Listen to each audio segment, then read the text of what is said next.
تتواصل الأشغال في ملعب البريد بالرباط بوتيرة متسارعة، والملعب الآن وصل إلى آخر المراحل قبل الافتتاح.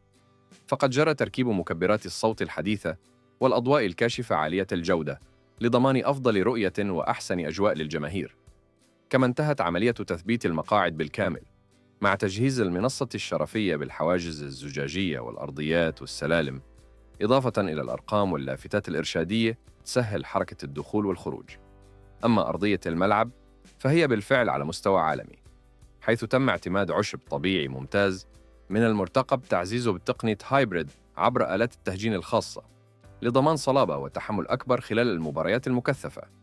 حالياً الأشغال المتبقية مركزة على تغليف الهيكل المعدني للسقف، وهي عملية تقنية دقيقة نظراً لحجم المشروع وضخامة التجهيزات المستعملة.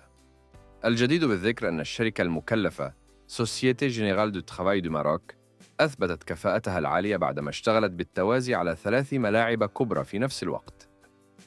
ملعب البريد إذن يقترب من أن يكون جاهزاً ليشكل واحداً من أبرز الصروح الرياضية في المملكة. ما رأيكم في هذه الأشغال؟ وهل تتوقعون أن يكون ملعب البريد من بين أفضل الملاعب في المغرب؟ شاركونا آراءكم في التعليقات، ولا تنسوا دعم القناة بالضغط على زر الإعجاب والاشتراك لتصلكم كل المستجدات حول ملاعب المغرب والتحضيرات للاستحقاقات المقبلة.